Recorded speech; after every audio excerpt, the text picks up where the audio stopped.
আমি কে একটি চিরন্তন প্রশ্ন। কি না আমি কে, অথচ জিজ্ঞাসু মানবের মনোজগতে যেমন সুদূর প্রসারী এর প্রভাব, তেমনি অতলান্তিক গভীর এর তাৎপর্য। একান্ত নিভৃতে মনের গহনে যুগ যুগান্তর ধরে আলোড়িত হচ্ছে এই শত উৎসারিত প্রশ্নটি, আমি কে। শাশ্বত সত্ত্বে ইঙ্গিতবাহী এই প্রশ্ন থেকেই উদ্ভব হয়েছে দর্শন, বিজ্ঞান, ঈশ্বর, নিরীশ্বর, নানা বাদ এবং বিবাদ। সেই সত্যানুসন্ধানেই মনুষ্যত্বের উত্তরণ দেবত্বে। বেদ বলেছেন আত্মানাং বিদ্ধি, দর্শন বলেছেন নো দে শ্যাল। নিজেকে জানার চিরন্তন বাসনা মানুষের সহজাত। আমার উৎস কি বা পরমাং গতিম? জীবন কি একটা প্রহেলিকা? এর অস্তিত্ব কি আকস্মিক নাকি চিরন্তন? জীবনের উদ্দেশ্যই বা কি? আত্মজিজ্ঞাসার নিরন্তর অনুসন্ধান যখন কোনো মানুষকে আকুল উদ্বেগে আত্মহারা করে তোলে, তখন তার পরিচিত ঘর সংসার পর্যন্ত ভুল হয়ে যায়। জীবন জিজ্ঞাসার সদুত্তর পাওয়ার উদ্দেশ্যে মানুষ ঘুরে বেড়ায় কত না গিরি গুহা কন্দরে, মন্দির, মসজিদ, গির্জা তথা তীর্থে তীর্থে। আবার বস্তুবাদী মানুষজন জীবনে উৎস সন্ধানে চোখ রাখেন ঝিকিমিকি তারার দেশে। শুধু নিহারিকার রোমাঞ্চকর হাতছানি মনকে নিয়ে যায় অনন্ত বিস্তারে। মহাকাশে ভাঙা ঘোড়ার অতুলন মায়াবী খেলায় বিস্ময়াবিষ্ট বিজ্ঞানীর মনে ক্রমপ্রশ্নের ঢেউ ওঠে। তারপর সৃষ্টির অনুপম বৈচিত্র্যের অন্তহীন রহস্য কোনোদিন কি মানুষের বোধায়ত হবে, যার মাধ্যমে সে খুঁজে পাবে আপন আত্মপরিচয়, আত্মজ্ঞান লাভে হবে আত্মতৃপ্ত, প্রশ্নশূন্য। আমরা ক্রমবিবর্তনের বহু পথ পেরিয়ে আজকের উন্নত সভ্যতায় পৌঁছেছি, অথচ নিজেদের ভোগবিলাস এবং সুখ স্বাচ্ছন্দ্য বিধানে যত নিত্য নতুন আবিষ্কার করছি, তত বেশি কঠিনতর সমস্যা ও প্রতিক্রিয়ার সম্মুখীন হচ্ছি। সভ্যতার অস্তিত্বই আজ বিরাট প্রশ্নচিহ্নের মুখোমুখি দাঁড়িয়ে। অবিবেচনা প্রসূত ভোগ বুদ্ধি সভ্যতার অস্তিত্ব সংকট সৃষ্টির মূল কারণ। বর্তমান বিশ্বে যত না শান্তির বাণী, তার থেকে বেশি অস্ত্রের ঝনঝনানি। আত্মঘাতী স্বার্থবুদ্ধির হুঙ্কারে চলছে গোটা বিশ্ব। অন্যে মেরে নিজে বাঁচার ঔদ্ধত্য। একদিকে প্রবৃত্তি, সংকুত ভোগবাদী জৌলুসের শূন্য গর্ভাস পালন, সভ্যতার অহমিকা, বিপরীতে অগুন্তি নিরন্ন মানুষের মৃত্যু মিছিল, সভ্যতার কালিমা। এ যেন সৃষ্টিতত্ত্বের ম্যাটার আর অ্যান্টিম্যাটারের বাধ্যতামূলক পারস্পরিক বৈপরীত্য এবং বিপন্ন সভ্যতার অনিবার্য বিলুপ্তির পথে মরণ যাত্রা। সৃষ্টি ও লয়ের অবিচ্ছেদ্য পরিণতি। বিষয়টি গুরুত্ব অনুধাবন করে বিশ্বের অগ্রগণ্য বিজ্ঞানীগণও সবিশেষে চিন্তিত। অ্যান্থ্রোপিক প্রিন্সিপাল বা মানবাস্তিত্ববাদ নামে ইতিমধ্যে প্রসিদ্ধ হয়ে উঠেছে বিজ্ঞানের এই শাখা। তাদের অভিমতে প্রাণের অস্তিত্বের পক্ষে বিশ্ব প্রকৃতির নিয়মগুলি আশ্চর্য রকমের সহায়ক। তৎসত্ত্বেও সুষমামণ্ডিত মানব সৌন্দর্যের পাশাপাশি অহংমত্ত মানুষের আত্মকেন্দ্রিকতা, স্বার্থপরতা, ইন্দ্রিয় লালসা, প্রবৃত্তি পরায়ণতা এবং প্রতিহিংসার নারকীয় বিভৎসতার তাৎপর্য কি? অ্যান্থ্রোপিক প্রিন্সিপাল অনুসারে সুন্দর ও কুৎসিত মহানুভবতা ও বিভৎসতা, মমতা ও ক্রূরতা একই মানস প্রক্রিয়া স্বজ্ঞাত। সৃষ্টিসূত্রে এহেন বৈপরীত্যের সামঞ্জস্য কোথায়? প্রকৃতপক্ষে মানুষ বিশ্ব সৃষ্টির রহস্যকে তন্ন তন্ন করে খুঁজছে, প্রাণপণ বিশ্লেষণে তাকে বুঝাতে চেষ্টা করছে। কিন্তু এইসব দেখার প্রেরণা শক্তি যে চেতন প্রক্রিয়া, তাকে দেখছে না। আপন পরমাশ্চর্য চেতনার গভীরতম প্রবণতা কোন দিকে তা জানার কোনো প্রয়োজন বোধ করছে না। আর এইখানেই সমস্যার মূল সূত্র নিহিত। অস্তিত্ব সংকটের মূল কারণ মানুষের এই দৃষ্টি বিভ্রম। চেতনার স্বরূপ সন্ধান তাই বিশ্ববিজ্ঞানের অপরিহার্য অঙ্গ। বর্তমানে বস্তু সত্তার সঙ্গে চেতন সত্তার সম্পর্ক ও অনুসন্ধান করাই বিজ্ঞানের ভবিষ্যৎ দিশা বলে মনে করছেন বিজ্ঞানীরা। বস্তুবিজ্ঞানীর বস্তুবোধ তো আসলে চেতন সত্তারই অভিব্যক্তি মাত্র। চেতনাই বস্তুবিশ্বের অনুভূতি জাগ্রত করে। আর চেতনা না থাকলে বস্তুও থাকে না, বিশ্বও থাকে না। অতএব চেতন সত্তার পরিপূর্ণ বিকাশেই বিশ্ব রহস্য অনুধাবন করা সম্ভবপর। কণা বিজ্ঞানের কোয়ার্ক তত্ত্ব থেকে শুরু করে অনন্ত বিস্তৃত জ্যোতিষ্ক মণ্ডল বা গ্যালাক্সির মূল ঠিকুজি যতই উদ্ধার হচ্ছে, সীমাহীন বৈচিত্র্যপূর্ণ সৃষ্টি শৈল যেন আরো বেশি রহস্যাবৃত মনে হচ্ছে। জ্ঞানের ভাণ্ডার যত সমৃদ্ধ হচ্ছে, নিজের ক্ষুদ্রত্ব সম্পর্কে সচেতনতা ততই বৃদ্ধি পাচ্ছে। সুষমামণ্ডিত সৃষ্টি সৌন্দর্যে অভিভূত বিজ্ঞানীরা প্রকৃতির সুসমঞ্জস্য শৃঙ্খলা লক্ষ্য করে বলেছেন যে সৃষ্টি রহস্য উপলব্ধি করতে মানুষকেই সর্বাগ্রে সুষমামণ্ডিত হয়ে উঠতে হবে। কারণ মানুষ নিজেও সৃষ্টিসত্তার অঙ্গীভূত। নিজের স্বার্থত সুকুমার বৃত্তিগুলির পরিপূর্ণ বিকাশ সম্ভবপর করে তুলে মিলিয়ে নিতে হবে সুসমঞ্জস ও সুশৃঙ্খল বিশ্ব প্রকৃতির সঙ্গে। বুদ্ধিবৃত্তি বা বিচার বিশ্লেষণ ক্ষমতা তথা ধী শক্তির সঙ্গে মানুষের উচ্চতর সূক্ষ্ম অনুভূতি এবং সুকুমার বৃত্ত সমূহের পূর্ণ বিকশিত অবস্থার সম্মিলনই তাকে নিয়ে যেতে পারে সূক্ষ্মাতি সূক্ষ্ম উচ্চতম অনুভূতির অখণ্ড সাম্রাজ্যে।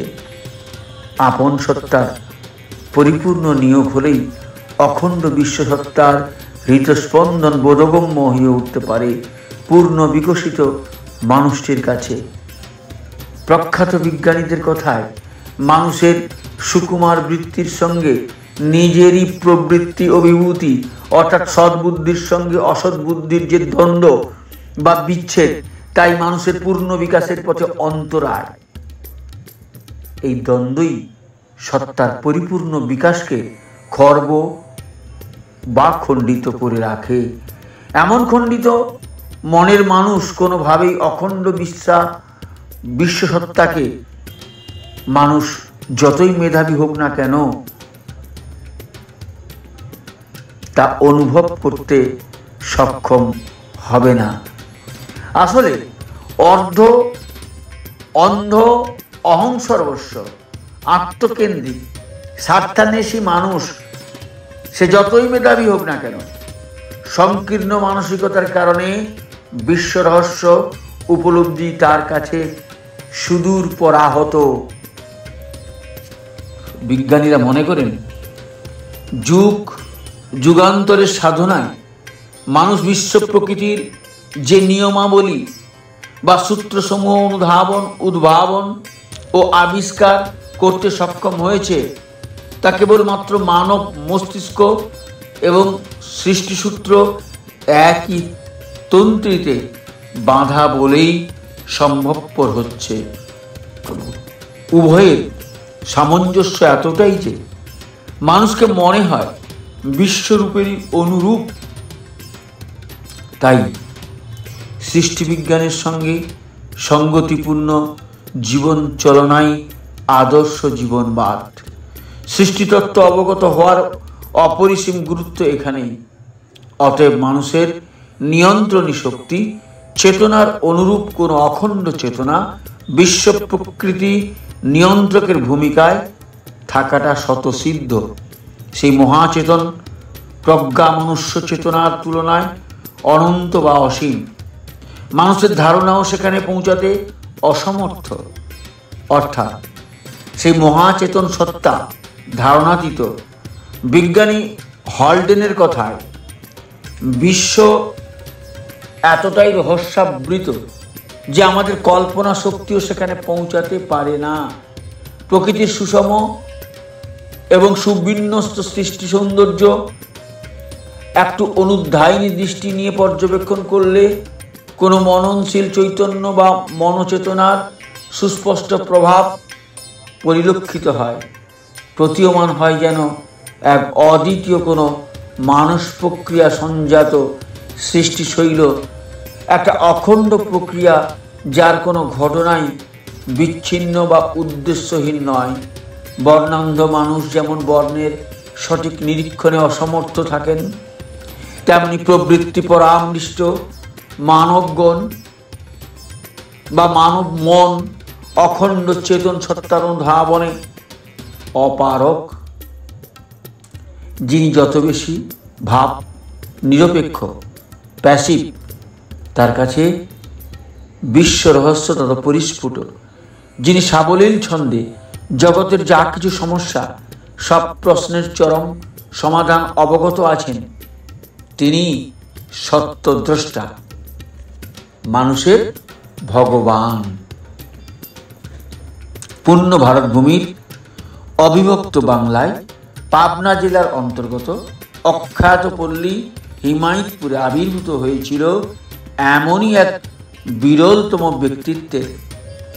বাংলা 1295 সনের 30শে ভাদ্র সকাল 7:05 মাতা মনমোহিনী দেবীর কোল আলো করে পিতা শিবচন্দ্র চক্রবর্তীর গৃহে জ্যেষ্ঠ সন্তান রূপে জন্মগ্রহণ করেন শ্রী ঠাকুর অনুকূলচন্দ্র।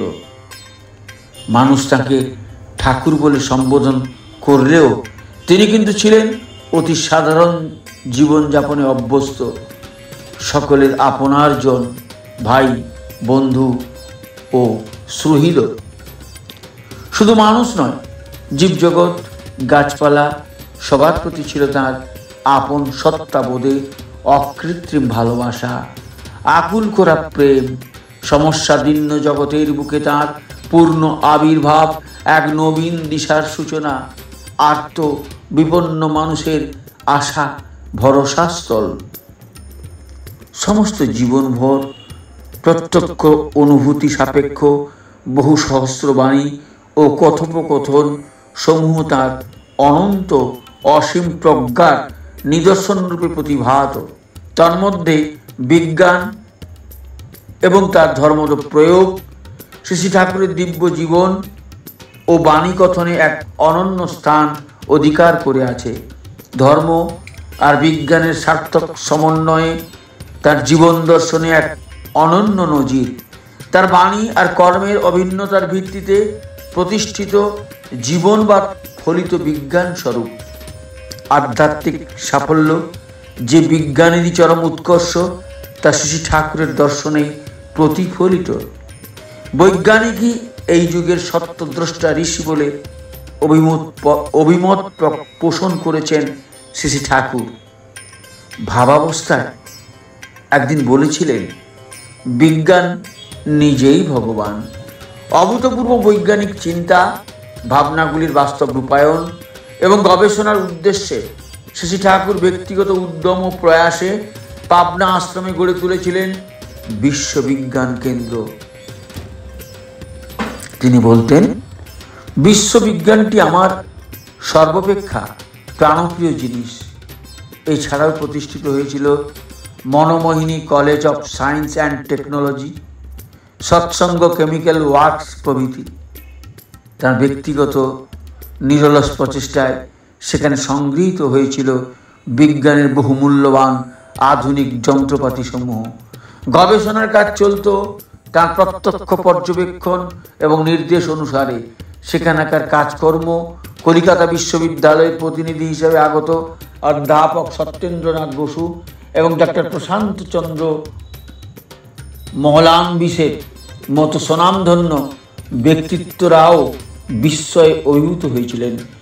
বিজ্ঞানের সূক্ষ্মাতি সূক্ষ্ম দর্শন এবং অতি দুরূহ তত্ত্বসমূহের সাবলীল সমাধান ছিল তার অতি মানসী বৈভবের নিদর্শন। জীব কল্যাণের বহু অনাগত বৈজ্ঞানিক সম্ভাবনার কথাও ব্যক্ত করেছিলেন তিনি, যা পরবর্তীতে অভ্রান্ত বলে প্রমাণিত হয়েছে এবং ভবিষ্যতে আরও হবে।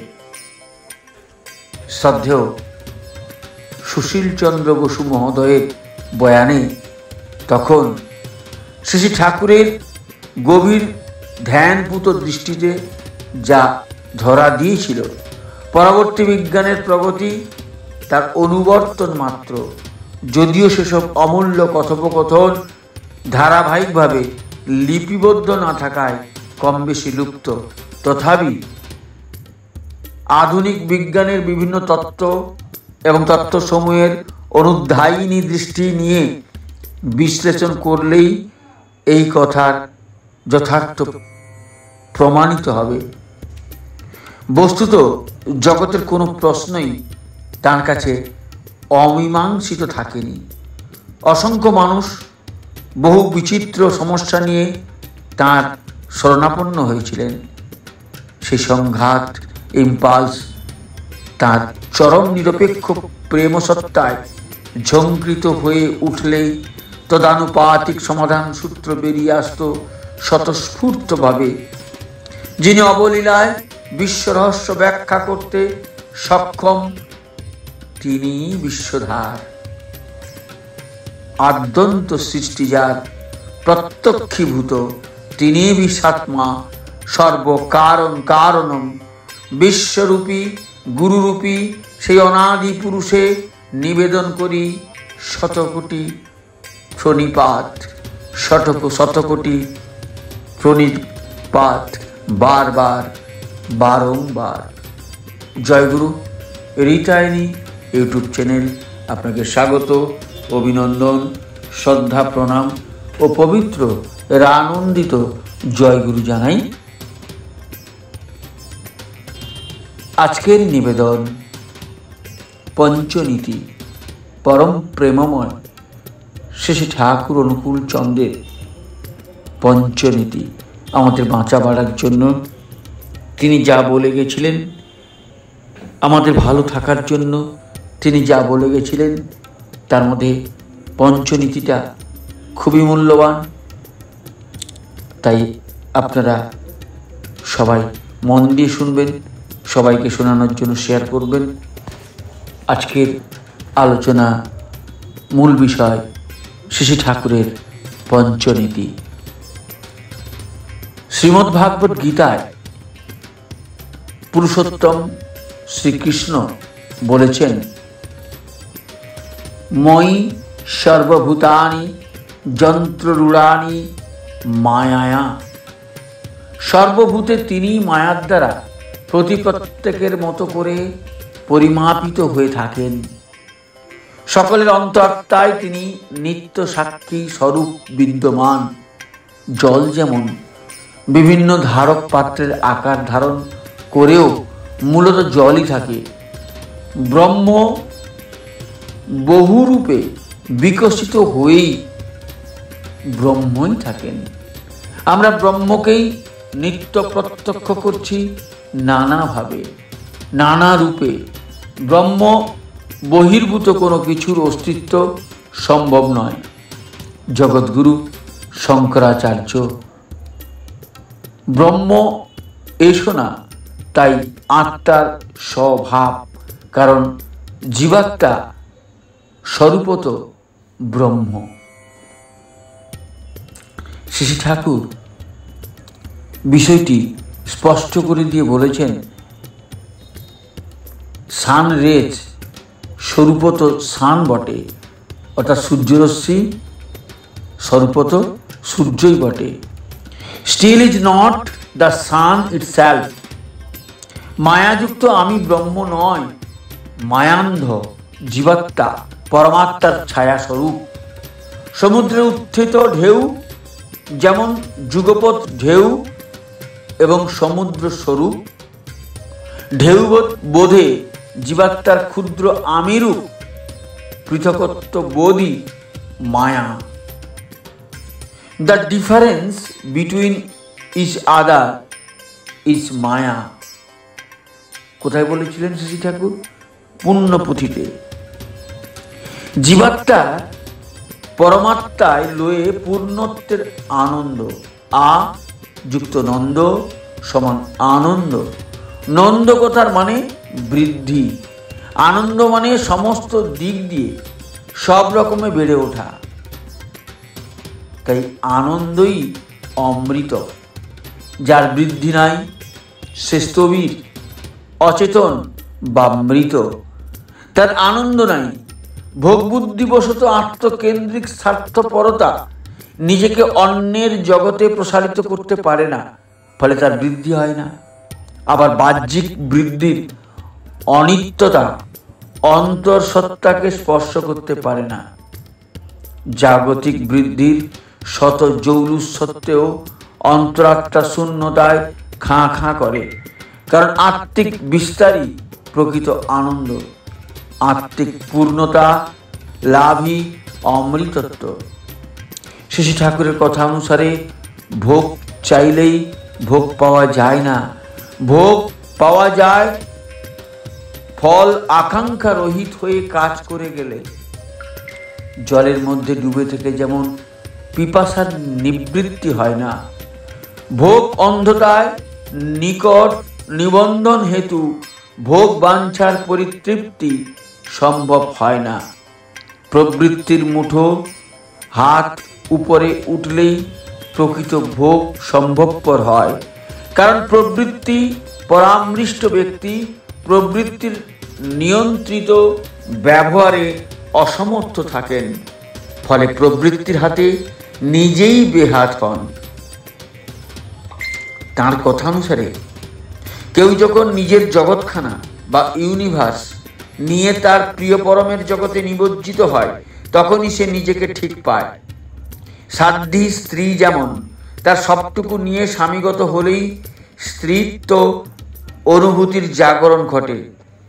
বরফ যতটুকু আত্মদান করে ততটুকু জল হয়। মানুষ যতটুকু ঈশ্বরে আত্মনিবেদন করে ততটুকু ঈশ্বরত্ব প্রাপ্ত হয়। বিষয়টা বোঝা গেল না?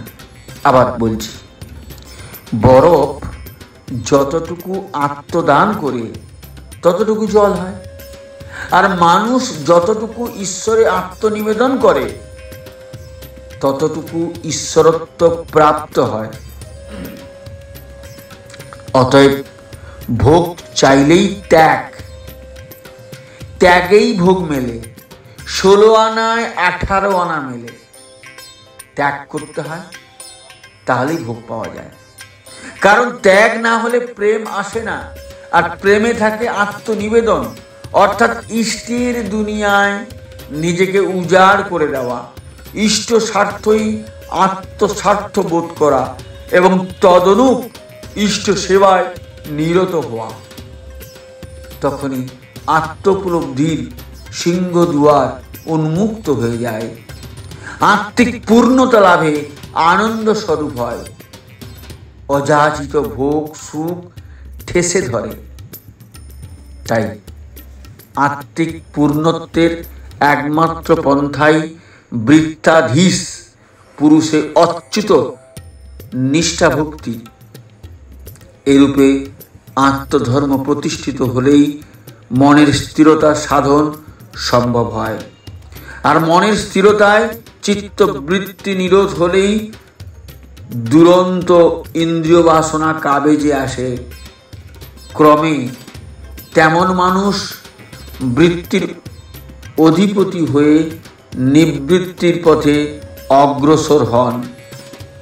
তবে দেহ থাকতে অহংকার যায় না, আর ভাব থাকতেও অহং যায় না। সত্যানুসরণে বলেছেন শ্রী ঠাকুর, অহংবোধ আর আত্মবোধ কিন্তু সম্পূর্ণ পৃথক। অহংবোধে আমি কর্তা, আর আত্মবোধে তিনি কর্তা।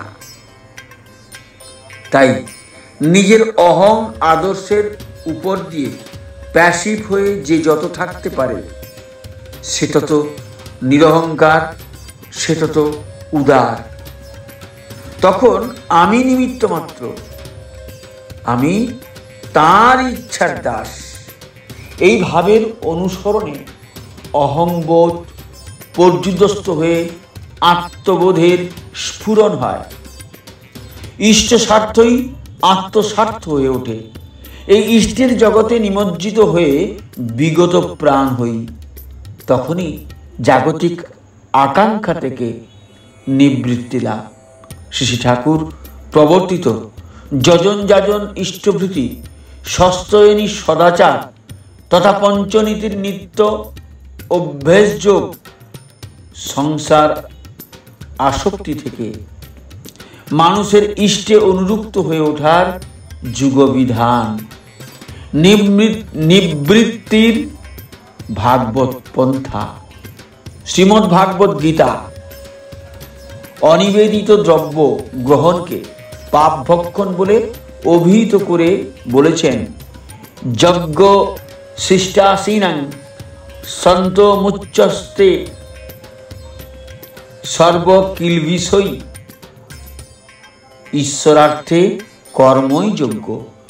যজ্ঞাবশেষ গ্রহণে সাধক সর্বপাপ হতে মুক্ত থাকেন।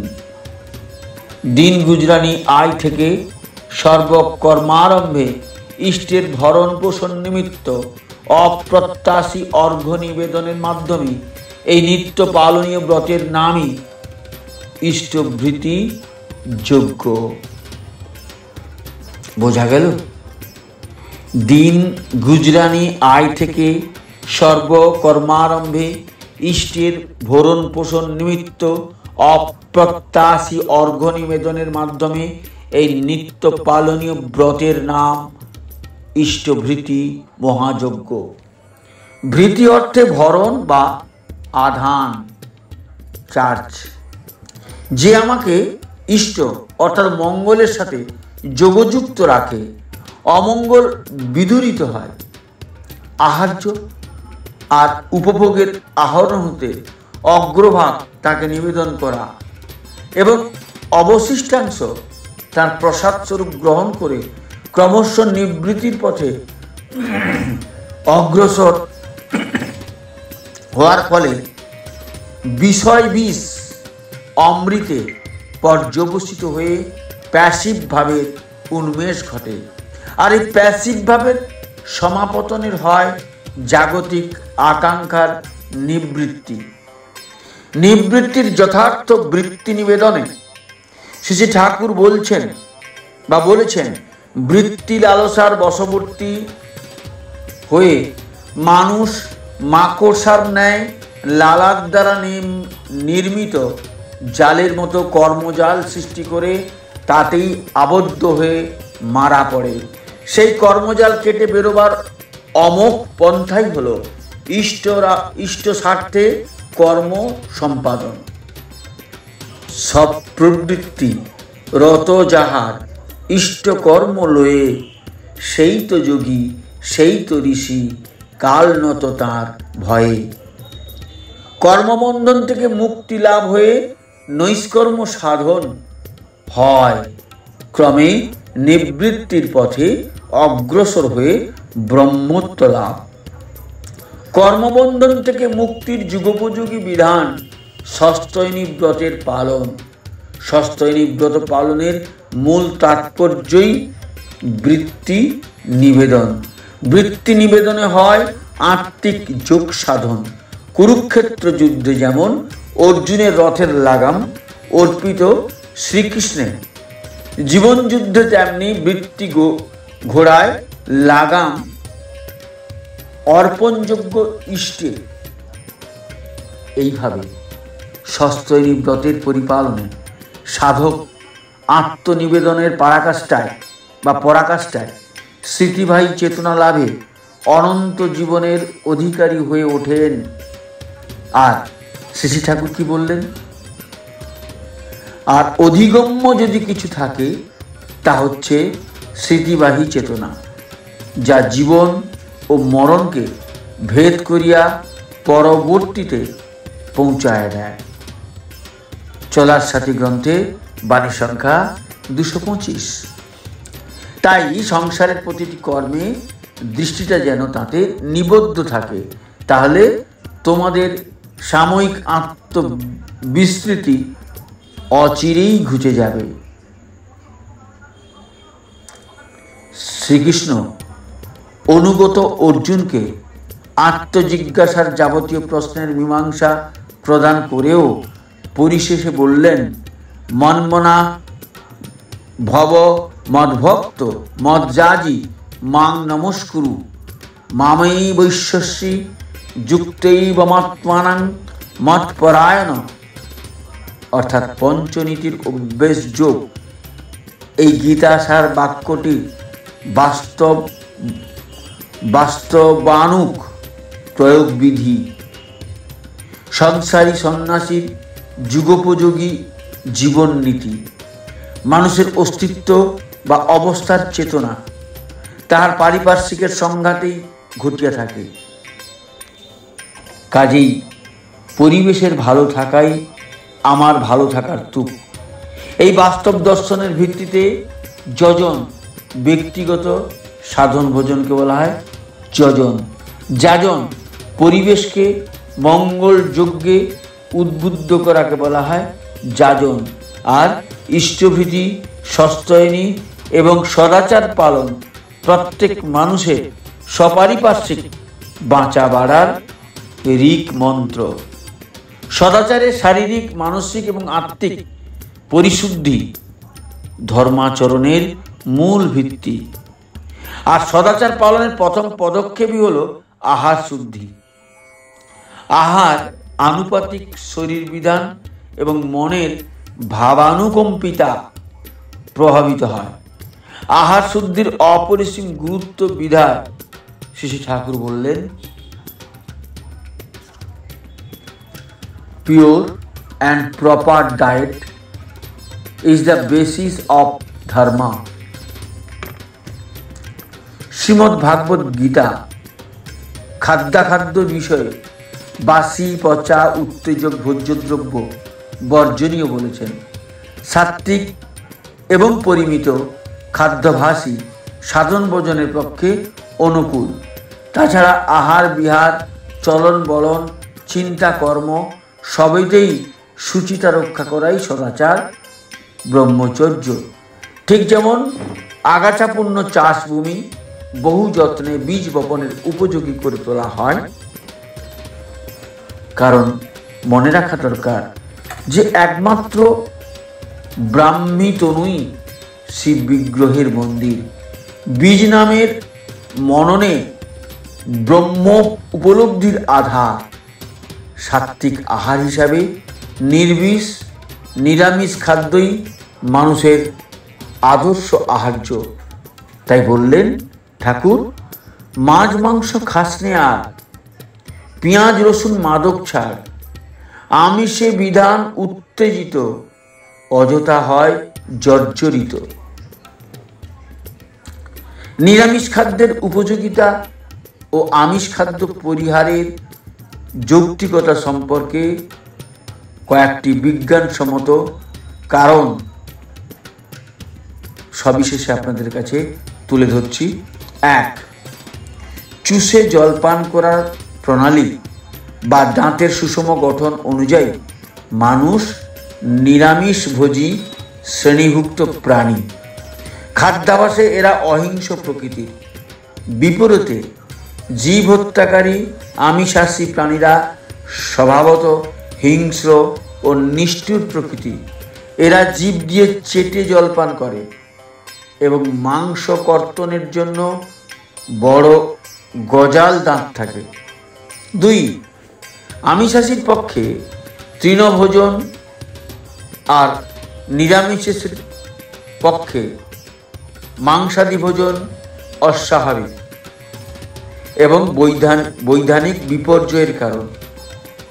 3 নম্বর, মাংসাশী প্রাণীরা তাৎপর্যপূর্ণভাবে তৃণভোজী প্রাণীর মাংস খেয়েই জীবন ধারণ করে, কারণ নিরামিষ আহারই সুষম এবং সম্পূর্ণ। 4 নম্বর, আমিষ খাদ্য গ্রহণে জৈব কোষের সঙ্গে ভুক্ত জৈব কোষের সংঘাত উপস্থিত হয়। পরস্পরকে আত্মসাৎ করে হজম করার লড়াইয়ে অবাঞ্ছিত এবং অযথা উত্তেজনার কারণে টিস্যু অভ্যন্তরস্থ কোষগুলি টক্সিন নিঃসৃত হয়, যার ফলে আমিষ খাদ্য গ্রহণকারীর নির্গত প্রস্রাবে ঘাস পাতা জ্বলে যাওয়া সুস্পষ্ট প্রমাণ দেখা যায়। তাছাড়া টক্সিন বিষের প্রতিক্রিয়ায় মানসিক বিক্ষেপ অবধারিত, ফলে ধৈর্যচ্যুতি, অস্থিরতা, অসহিষ্ণুতা, হিংস্রতা প্রকাশ পায়। আর সাধন ভোজন, অধ্যয়ন, অধ্যাপনা, গবেষণার ক্ষেত্রে একাগ্রতার অভাবে মনঃসংযম করা অসম্ভব বলে বোধ হয়। 5 নম্বর, শরীর কোষের সুসমন্বয় তাৎপর্য ভেঙে যাওয়ায় জীবের মৃত্যু। আর মৃত্যুতে ভাইটাল এনার্জির নিরন্তর প্রবাহ স্তব্ধ হয়ে কোষের অবক্ষয় এবং পচন শুরু হয়।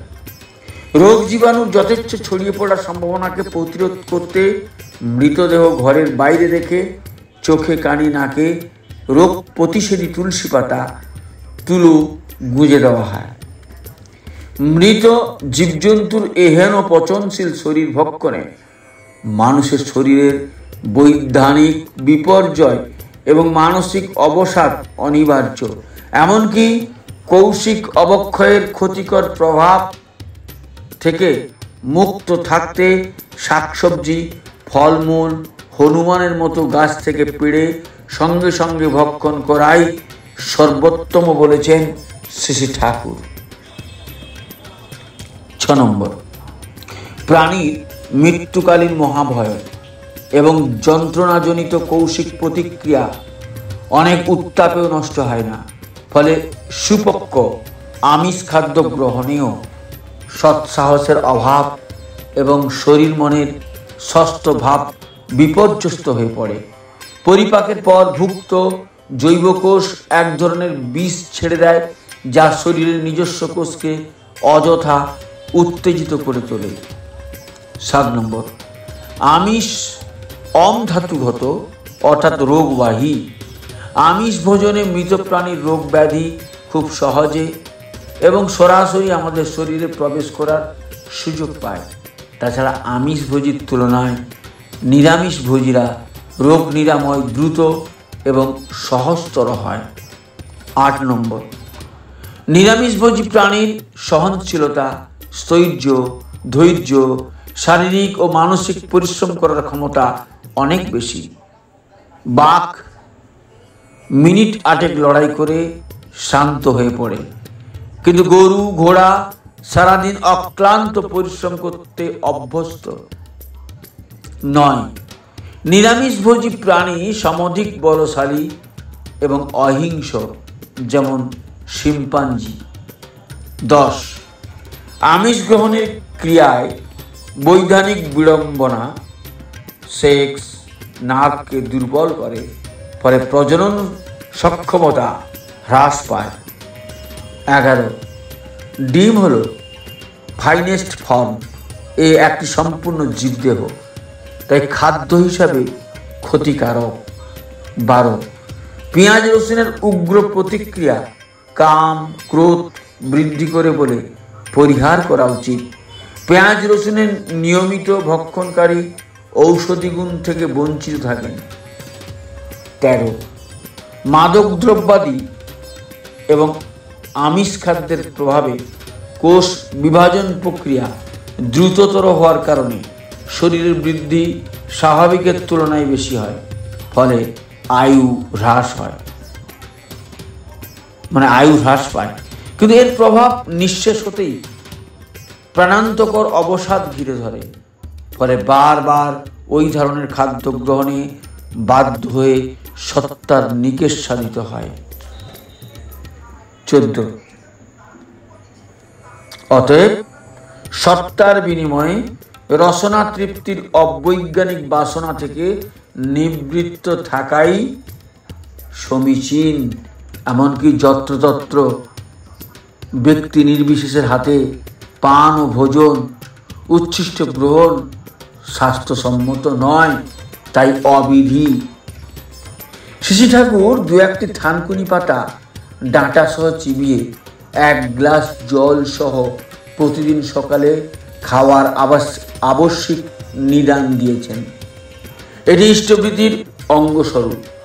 বর্তমান জীবনযাত্রার পদ্ধতি আহার বিহার সর্বাবস্থায় ডেডলি টক্সিনের নিঃসরণ কোষ ব্যবস্থাকে বিপর্যস্ত করে সর্বক্ষণ অস্থিরতা, অধৈর্য এবং অসহিষ্ণুতা সৃষ্টি করে। ফলে সহ্য, ধৈর্য, একাগ্রতা, প্রেম প্রীতি ক্রমশ উধাও হয়ে যাচ্ছে। তার সঙ্গে আছে দূষণের মারাত্মক প্রভাব।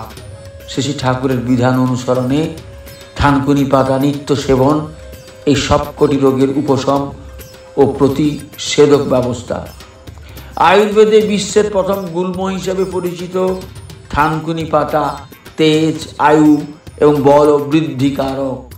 এর সেবনে শরীরে টক্সিন প্রস্রাবের সঙ্গে নির্গত হয়ে কিডনিকে সুস্থ এবং নীরব রাখতে সাহায্য করে।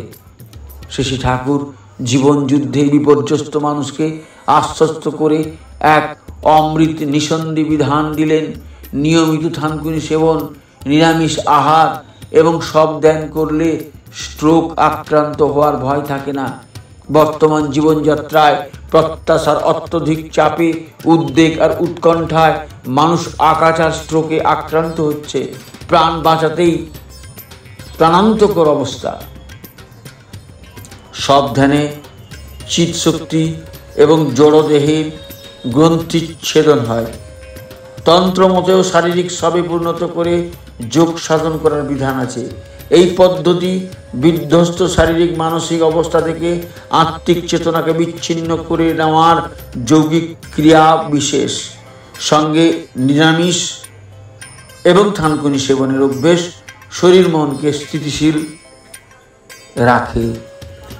শান্ত ক্লান্ত শরীরে শক্ত মেঝে বা চৌকিতে সবের ন্যায় 5 থেকে 8 মিনিট চিন্তা শূন্য হয়ে শোয়া অবস্থায় পশ্চাৎ মস্তিষ্কে নাম ধ্যান করাই সব ধ্যান।